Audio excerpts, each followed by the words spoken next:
Alors, tu vas nous dire que des fruits et des légumes peuvent aider à prévenir ou même soulager ou, je ne sais pas, guérir le cancer. Dis non, parce que moi, du coup, là, je m'en vais au marché de légumes tout de suite, là. Alors, c'est une très belle question. Déjà, pour que les gens comprennent, lorsqu'on parle de cancer, c'est le développement de manière inappropriée des cellules. C'est ça. Et Dieu, en nous créant, nous avons autour de 30 000 milliards de cellules que chaque être humain a. Et vous savez que les 30 000 milliards, il y a des cellules qui doivent mourir et d'autres se renouvellent. C'est ça. Et ainsi, lors du renouvellement des cellules, il y a ce qu'on appelle les divisions cellulaires. Il y a des cellules qui doivent se diviser et se renouveler. Et par jour, on a 300 milliards de divisions cellulaires. OK. Wow. Lors de ces 300 milliards de divisions cellulaires, il y a certaines cellules qui n'arrivent pas à bien se diviser. Donc cela, on parle d'erreur génétique.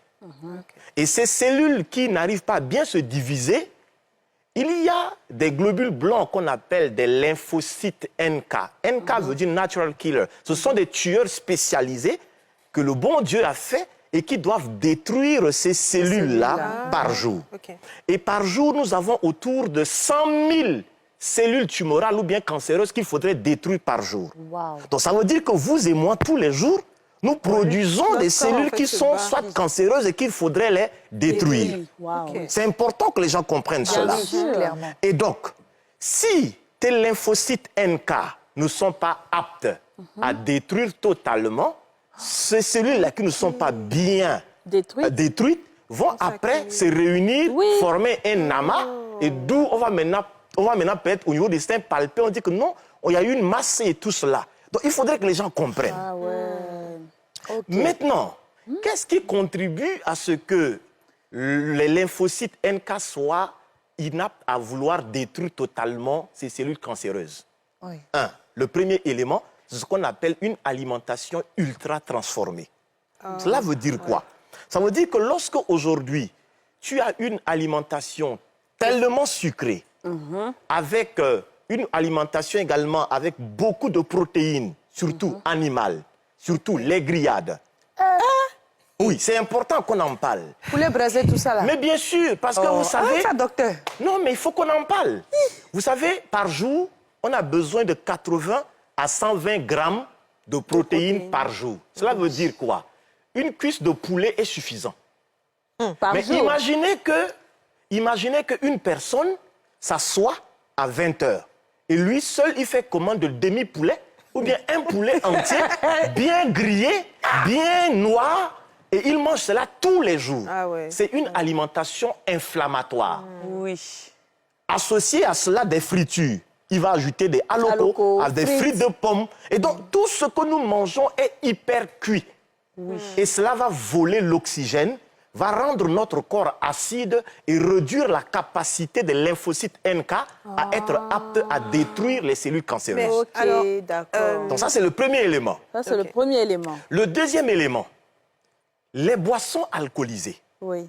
Une forte consommation de boissons alcoolisées, effectivement, vont rendre également le corps ça va créer l'inflammation et réduire aussi la capacité des lymphocytes NK. OK.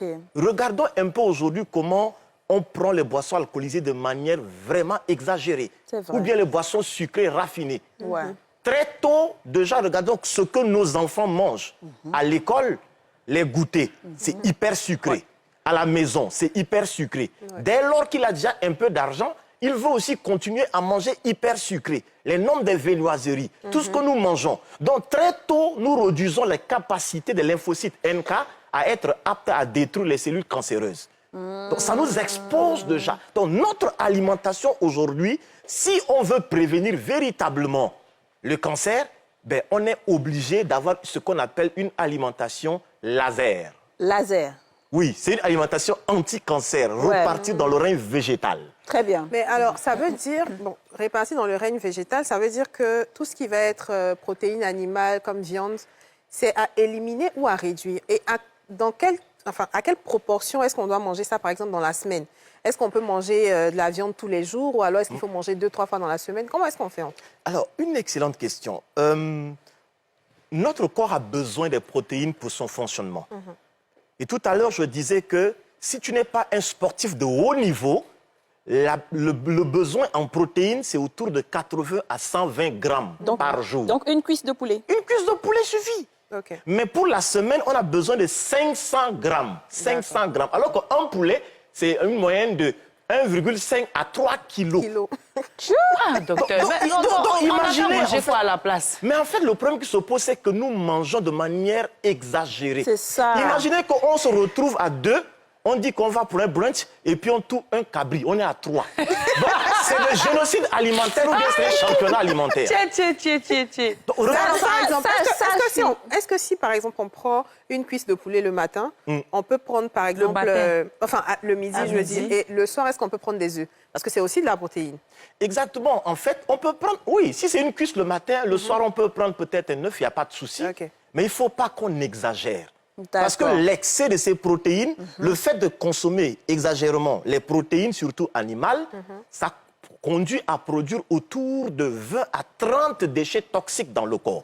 Mais je peux comprendre ça parce que même en début d'émission, Aurélie disait qu'elle était fatiguée parce qu'elle venait de dévorer des Dévorer, j'adore.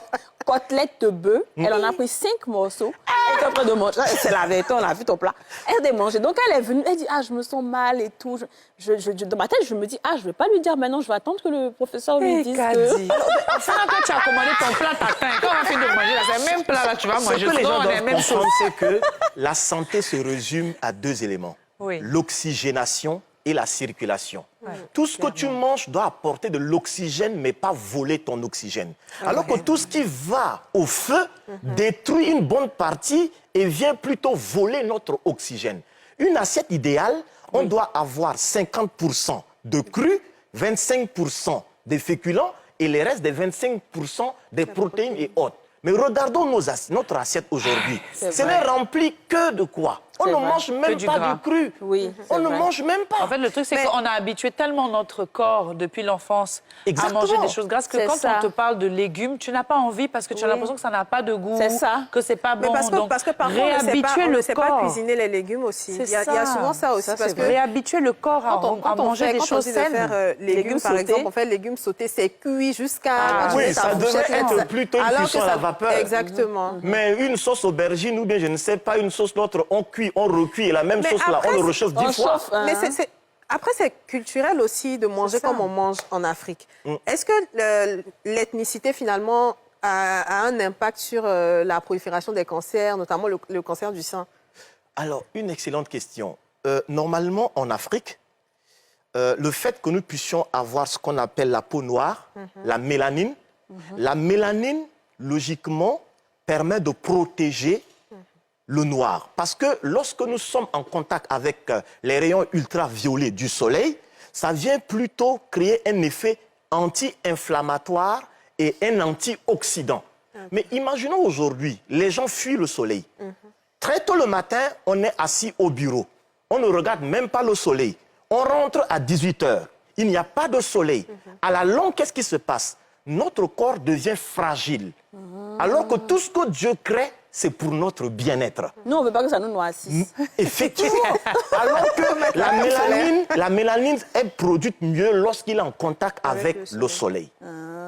D'accord. À contrario aussi, trop de soleil, c'est pas bon. Ça peut créer aussi des Alors, cancers. lorsque tu es celui qui a beaucoup de mélanine, qui est noir foncé, ça le protège. Mais D'accord. celui qui est peut-être métissé, Oui. lui, par contre, a besoin d'utiliser parfois des crèmes solaires, solaires. pour l'aider. C'est pourquoi vous allez vous rendre compte que le cancer, par exemple, de la peau est plus élevé, par exemple, en milieu, par exemple, chez les Blancs, par rapport aux Occidentaux, Noirs. oui. Donc, la mélanine nous protège. C'est pourquoi, par exemple, utiliser certains produits cosmétiques. Parce que certains produits cosmétiques contiennent des perturbateurs endocriniens que eux également exposent parce qu'ils vont apporter beaucoup de déchets métaboliques qui vont réduire le système immunitaire et réduire la capacité de lymphocyte NK vous à arrêtez. détruire Arrêtez le chat, les arrêtez. cellules cancéreuses. Arrêtez le Donc chat. c'est bien beau de se faire belle. Mais il faut savoir quel type de produit utiliser pour protéger sa santé. Ce programme vous a été présenté par Double Millionnaire.